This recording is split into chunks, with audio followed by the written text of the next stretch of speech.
You wake up, go to work, come home, sleep, wake up, go to work, come home, sleep.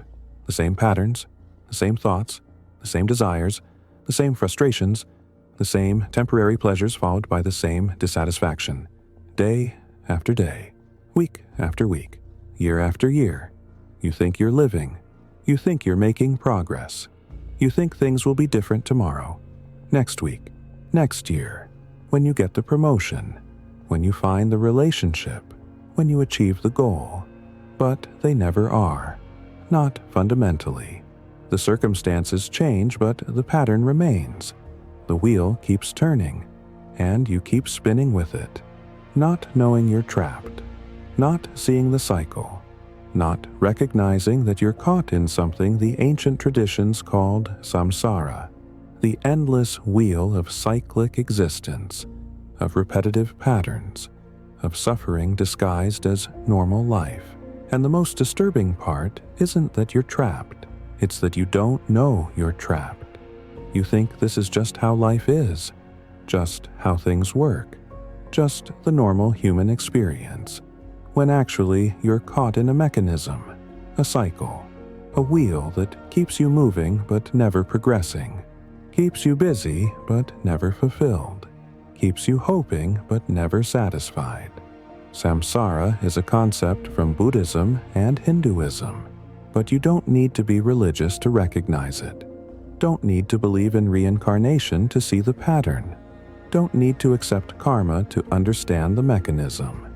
Because samsara isn't just about multiple lifetimes. It's about the structure of experience itself, the way desire creates suffering, the way satisfaction is always temporary, the way you keep seeking but never finding, keep grasping but never holding, keep hoping the next thing will be different when the pattern guarantees it won't be. This is the wheel. This is the trap. This is what you're caught in right now. And the first step to escaping is recognizing you're imprisoned, seeing the bars, understanding the mechanism, acknowledging that what you thought was freedom is actually bondage. What you thought was living is actually repetition. What you thought was progress is actually cycling. If you're ready to see the wheel you're caught in, if you want to understand the mechanism of samsara, if you're willing to recognize that your normal life might be a sophisticated trap, then subscribe to the Hidden Codex. Turn on notifications. Because what we're exploring isn't comfortable spirituality, isn't New Age positivity, isn't religious dogma. It's the recognition that you're caught in patterns you don't control, driven by desires you didn't choose, repeating cycles you don't recognize, and that seeing this clearly is the beginning of something the traditions call liberation. Let's examine the wheel. Let's understand the trap. Let's see how samsara operates, right now, in your life, whether you believe in Buddhism or not. The word samsara means wandering or cycling. It describes the continuous cycle of birth, death, and rebirth in Buddhist and Hindu cosmology. But more fundamentally, it describes the structure of conditioned existence, of life driven by craving and aversion, by desire and fear, by the constant attempt to get what you want and avoid what you don't want. And this structure creates suffering, not occasional suffering, not suffering when things go wrong, but suffering as the fundamental nature of this kind of existence. Because the mechanism itself, the structure of desire-driven life, guarantees dissatisfaction, guarantees that you'll never be permanently satisfied, never reach lasting peace, never escape the wheel as long as you keep feeding it. Buddhism identifies 3 characteristics of existence in samsara, 3 marks that define conditioned life: impermanence, suffering, and non-self. Let's examine each.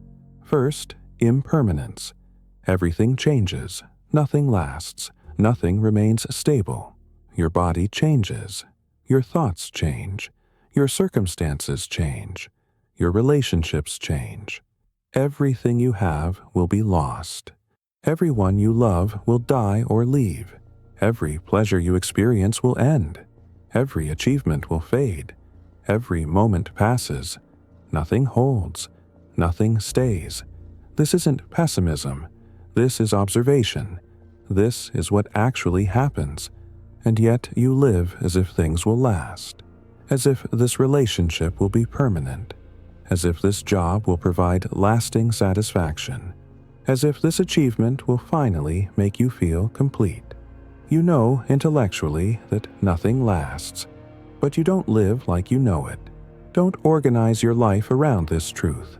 Don't make decisions based on inevitable impermanence. Instead, you grasp. You cling. You try to hold. You try to make permanent what is inherently temporary.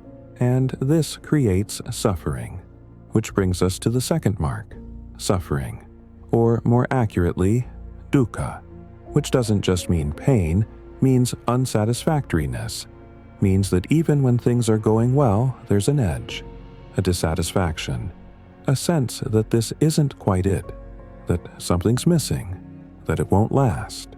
You get what you wanted, and it's not as satisfying as you hoped. Or it is satisfying, but you immediately fear losing it. Or you adapt to it, and it becomes normal, and you want something else. The promotion you worked for feels good for a week. Then it's just your job. The relationship you longed for is exciting at first. Then it's just your relationship. The achievement you pursued feels meaningful when you reach it. Then you're looking for the next achievement. Nothing satisfies permanently. Nothing fulfills completely. Nothing ends the seeking. Because the seeking itself is the problem. The structure of desire is the problem, not the specific objects of desire. The mechanism that says, "I'll be happy when," guarantees you won't be happy when. Because when arrives and the mechanism just resets, finds a new when, a new condition, a new requirement for happiness that keeps happiness always future, always conditional, always just out of reach. The third mark is non-self. This is the most difficult to understand, the most disturbing to contemplate.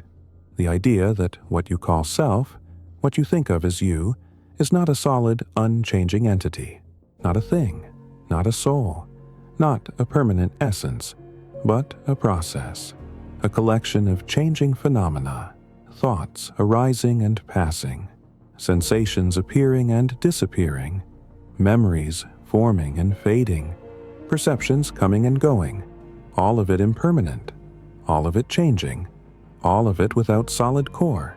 You think there's a you having these experiences, but Buddhism says, look more carefully. Look at what you call you. Where is it? What is it? Is it your body? Your body changes constantly. Cells die and regenerate. The body you have now is not the body you had 10 years ago. Is it your thoughts? Thoughts come and go. You don't control them. Don't choose them. They arise. Where from? You don't know. Is it your personality? Your preferences change. Your opinions change. Your character develops. What you liked, you now dislike. What you believed, you now doubt. So, where is the stable self? The unchanging you? Look carefully, and you can't find it. Only changing processes. Impermanent phenomena. Arising and passing. Without center. Without core. Without the solid self you assume is there.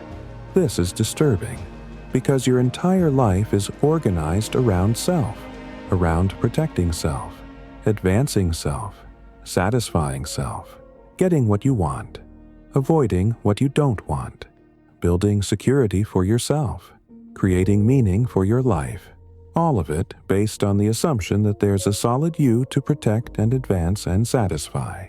But if that assumption is wrong, if self is actually process not thing, if there's no solid core to defend, then what are you doing? What's all this effort for? What's all this striving about? You're protecting something that isn't there, building security for an entity that doesn't exist. creating meaning for a self that's actually just changing phenomena arising and passing. This is the insight that can shatter samsara, can break the wheel, can liberate from the cycle.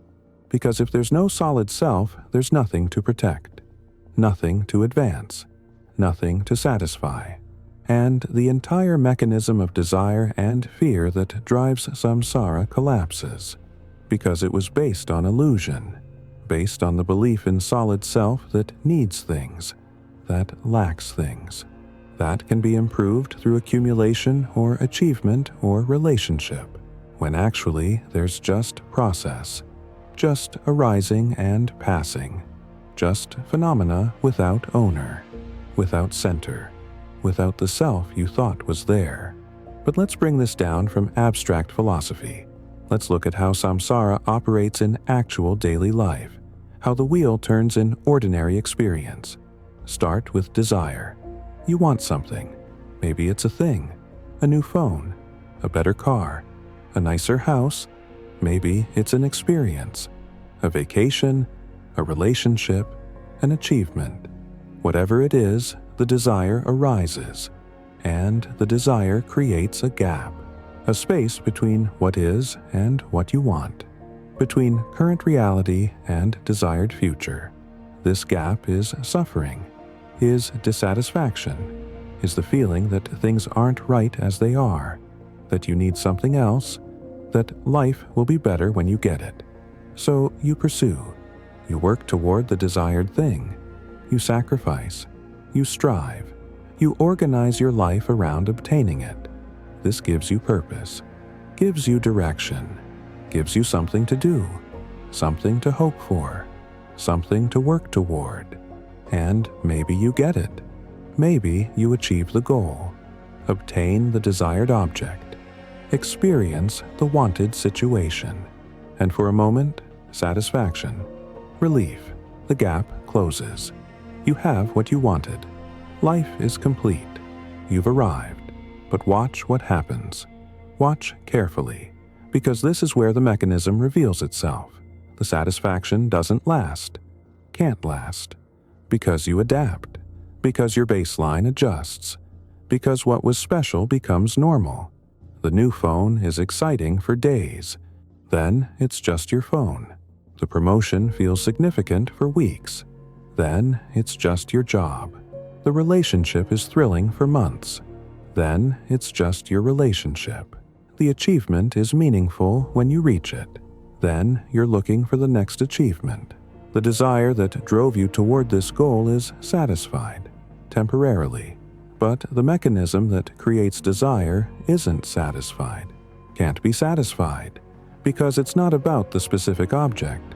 It's about the structure, the pattern, the wheel. You thought satisfying this desire would end the seeking, would complete you, would make you whole, but it just resets the mechanism, creates space for new desire, new gap, new dissatisfaction, new pursuit. The wheel turns.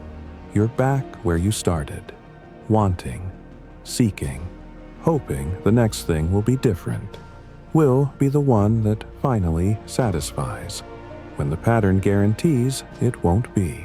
This is hedonic adaptation, psychology's term for what Buddhism has taught for millennia. You adapt to your circumstances. What brings pleasure today brings less pleasure tomorrow. What satisfied yesterday doesn't satisfy today. You need more, different, better, new. The baseline keeps rising. The requirements for happiness keep increasing. You thought you'd be happy with this salary. Now you need more. You thought you'd be content with this relationship. Now you want something different. You thought this achievement would be enough. Now you need another. The mechanism is insatiable, can never be permanently satisfied, can only be temporarily pacified before it demands more. This is the wheel. This is samsara. This is the trap you are in. And it's not just about positive desires. It's also about aversion, about what you don't want, what you fear, what you're trying to avoid. You don't want pain, don't want failure, don't want rejection, don't want loss, don't want death. So you organize your life around avoiding these things, around creating security, building defenses, protecting yourself. And this creates just as much suffering as desire, because you can't avoid impermanence, can't prevent loss, can't escape death. Everything you're trying to protect will be taken. Everyone you love will die. Every security you build will fail, eventually, inevitably. And knowing this, even unconsciously, creates anxiety, creates tension, creates the constant background stress of trying to hold together what inherently falls apart, trying to make permanent what is inherently temporary, trying to secure what cannot be secured. Look at your daily experience. How much of it is driven by desire or aversion? How much of what you do is attempting to get something you want or avoid something you don't want? Almost everything. You work to get money, status, security. You seek relationships to get love, validation, connection. You pursue achievements to get recognition, meaning, pride. You avoid conflict to prevent pain. Avoid risk to prevent failure. Avoid intimacy to prevent vulnerability. Your entire life is organized around this push and pull, this seeking and avoiding, this grasping and defending, and none of it works. Not permanently, not completely, not in the way you hope it will. You get what you wanted, and it's not enough. You avoid what you feared, and find new fears. You achieve security and feel anxious about maintaining it. The wheel keeps turning. The cycle continues, and you're caught in it, driven by forces you don't control, following patterns you don't choose, repeating behaviors that don't satisfy, but continuing anyway, because you don't know what else to do, don't see an alternative, don't recognize that the entire structure is the problem, not the specific desires, not the individual fears, but the mechanism itself, the desire-driven, aversion-controlled, self-centered mode of existence that creates suffering by its very operation. Buddhism calls this the realm of hungry ghosts, beings with enormous appetites and tiny throats, always hungry, never satisfied, always seeking, never finding. This is the human condition in samsara.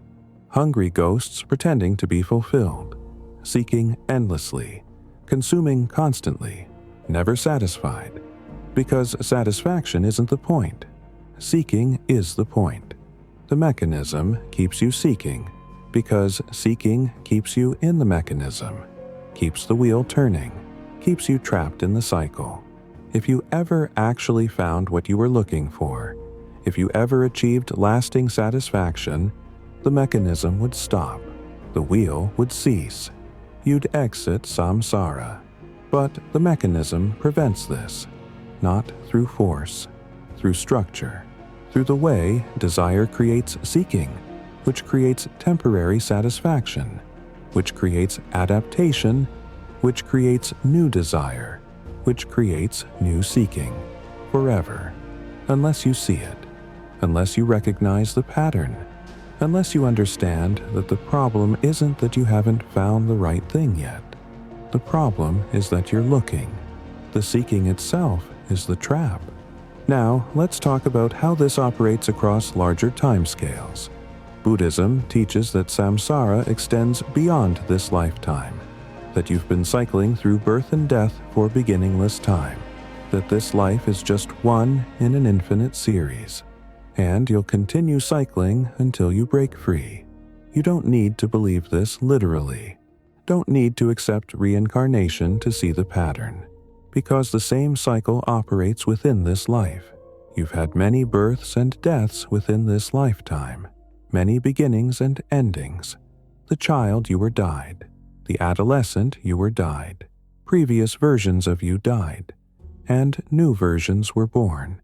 You've cycled through relationships, through jobs, through identities, through beliefs, through phases of life, each one a kind of birth, each ending a kind of death, and in each phase, the same pattern, the same seeking, the same temporary satisfaction, the same inevitable dissatisfaction, the same hope that this time will be different, that this relationship, this job, this achievement, this phase will finally provide lasting fulfillment. And each time the pattern repeats, the cycle continues, the wheel turns. You can see this in your own history. Look back at what you thought you needed 5 years ago, 10 years ago, 20 years ago. You were certain that achieving those things would make you happy, would complete you, would satisfy you permanently. And maybe you achieved some of them. Maybe you got what you wanted. And how long did the satisfaction last? How permanent was the fulfillment? You adapted. You moved on. You found new desires, new requirements for happiness, new conditions that need to be met. The mechanism reset. The wheel turned. And here you are, still seeking, still hoping, still believing that the next thing will be different, when your own history proves it won't be, proves that the pattern repeats, proves that satisfaction is always temporary, that desire is always renewed, that the wheel always turns, unless you stop it, unless you step off, unless you recognize that continuing to play the game guarantees you'll never win. Because winning isn't possible within the rules of the game. The game is designed to keep you playing, not to let you win. This is why Buddhism emphasizes renunciation. Not because pleasure is bad, not because desire is evil, but because the mechanism of desire-driven existence creates suffering, creates the wheel, creates the trap. Renunciation doesn't mean rejecting life. It means rejecting the belief that life can satisfy you through acquisition, through achievement, through getting what you want and avoiding what you don't want. It means seeing that this approach has never worked, will never work, cannot work, because the structure prevents it, and choosing to step out of the structure, to stop feeding the mechanism, to cease the seeking, not by getting what you want, but by stopping wanting, not by achieving satisfaction, but by recognizing that the seeking of satisfaction is the problem.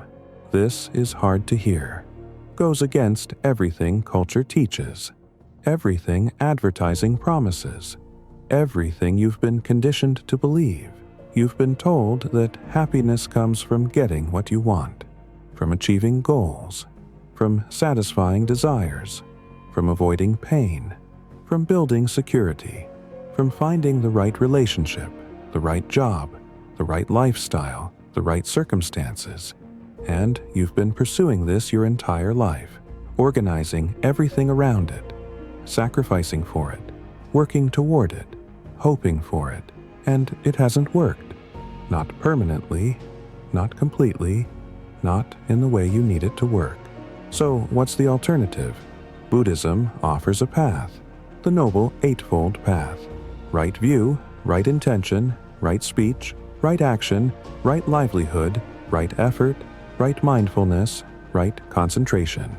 These aren't moral commandments, they're methodologies, practices, ways of training the mind to see clearly, to act wisely, to reduce suffering. The path starts with right view, with seeing things as they actually are, seeing impermanence, seeing suffering, seeing non-self, seeing the mechanism of samsara, seeing that desire creates suffering, seeing that there's a way out. This isn't belief. This is observation, direct seeing.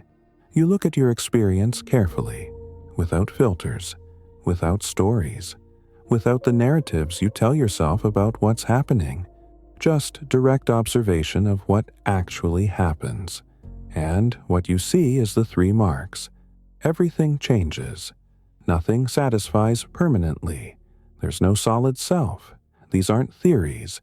These are direct observations available to anyone who looks carefully. Right intention follows from right view. When you see clearly, intention naturally aligns with that seeing.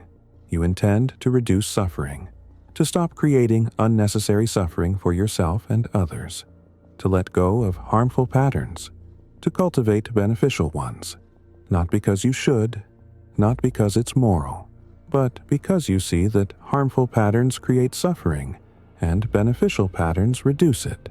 It's pragmatic, based on direct observation of cause and effect. Right speech, right action, right livelihood extend this into behavior. You speak in ways that don't create unnecessary suffering. Don't lie unless lying reduces suffering. Don't speak harshly unless harshness serves. Don't gossip. Don't manipulate. Don't use speech to harm. You act in ways that don't create unnecessary suffering. Don't kill. Don't steal. Don't harm. Don't exploit. Not because these are rules, because these actions create suffering, create karma, create conditions that perpetuate the wheel. You choose livelihood that doesn't require creating suffering, doesn't depend on exploitation or harm or deception. Again, not for moral reasons, for practical ones, because participating in harm creates conditions that trap you in samsara. Right effort, right mindfulness, right concentration are the meditative practices, the training of the mind. Right effort is cultivating beneficial mental states and abandoning harmful ones, developing awareness, equanimity, compassion, letting go of greed, hatred, delusion. Right mindfulness is continuous awareness of what's actually happening in your body, in your mind, in your experience, moment to moment, without judgment, without story, just clear seeing of what is. Right concentration is the training of attention, the development of the ability to focus, to remain present, to see clearly without distraction. These practices work together, support each other, create the conditions for insight, for the direct seeing that breaks the wheel. But here's what's crucial. The path isn't about becoming a better person, isn't about moral improvement, isn't about being good. It's about liberation, about freedom, about escaping the wheel, about stepping out of samsara. And you don't do this by achieving something, by getting enlightened, by becoming special. You do it by seeing through illusion, by recognizing that what you thought was solid is actually process. What you thought was self is actually phenomena arising and passing. What you thought was the path to happiness is actually the mechanism of suffering. And when you see this clearly, directly, not intellectually but experientially, the wheel stops. The mechanism breaks. The seeking ceases. Not because you achieved what you were seeking, but because you saw through the seeking itself, saw that there's nothing to seek, nowhere to go, nothing to get, because you already are what you are, already have what you have, already here, already now, already complete. Not because you achieved completion, but because the incompleteness was illusion, was created by the belief in separate self that needs things, that lacks things, that can be improved through acquisition. This is what Buddhism calls nirvana, not a place, not a state, not an achievement, just the cessation of the wheel, the ending of the cycle, the freedom from the mechanism. You can taste this in moments, when you're fully present, when you're not seeking anything, not avoiding anything, not trying to be anywhere other than where you are, not trying to be anyone other than who you are. Just here, just now, just this. In those moments, however brief, the wheel stops, the seeking ceases, and there's peace. Not because circumstances are perfect, not because you got what you wanted, but because the mechanism that creates dissatisfaction isn't operating, isn't creating the gap between what is and what you want. There's just what is, and it's enough, it's complete. Not because it's special, but because the incompleteness was created by comparison to something else, by desire for something different, by the belief that this isn't enough. When you drop the comparison, drop the desire, drop the belief, what remains is just this. And it's always been enough, always been complete, always been here. You just couldn't see it because you were seeking. We're looking elsewhere. We're trying to get somewhere other than here.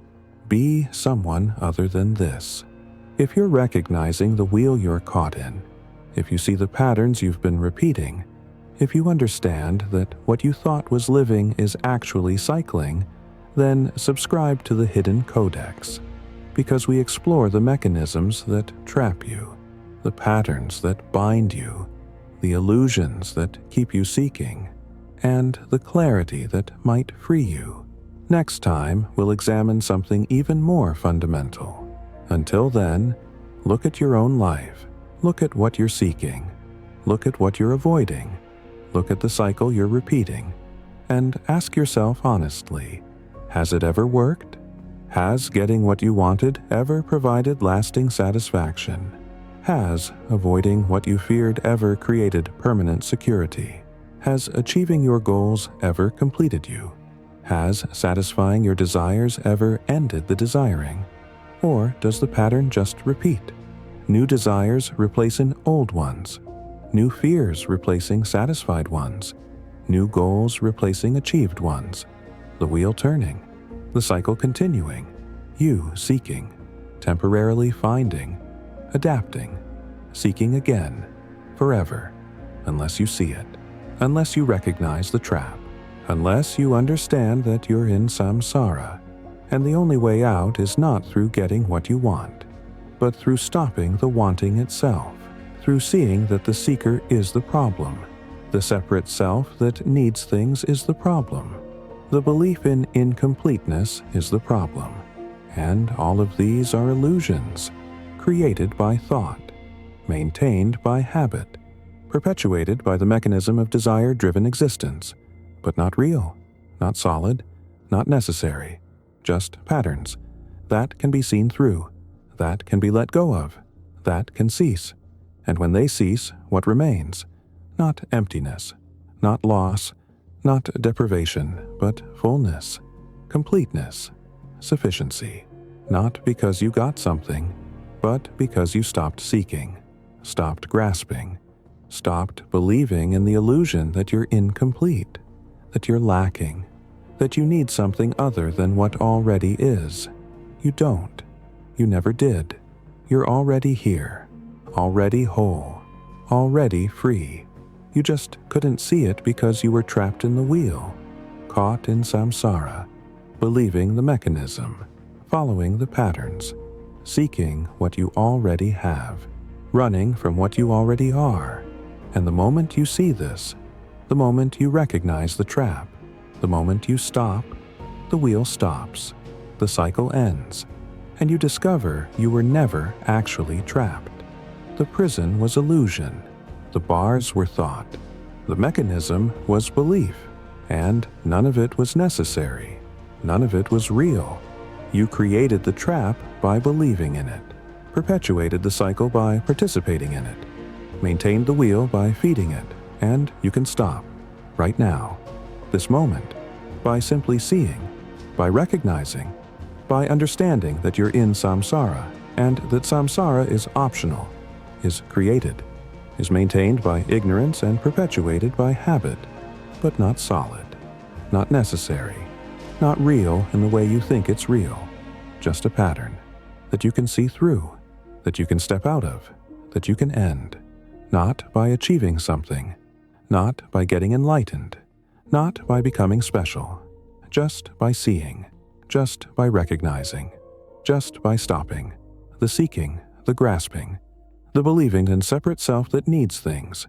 When that stops, everything stops, the wheel, the cycle, the trap, and what remains is just this, just here, just now, already complete, already whole, already free. Welcome to the recognition. Welcome to seeing the wheel. Welcome to understanding that you're trapped in samsara, and that the first step to freedom is knowing you're imprisoned. Now you know. Now you see. Now you can choose. Keep turning the wheel. Keep feeding the mechanism. Keep seeking what you'll never find through seeking. Or stop. See through it. Recognize the illusion. And discover the freedom that was always already here. The choice is yours. The wheel continues, or the wheel stops, depending on whether you keep believing, keep seeking, keep playing the game, or whether you see through it, step out of it, and recognize that you were never actually trapped, just didn't know you were free.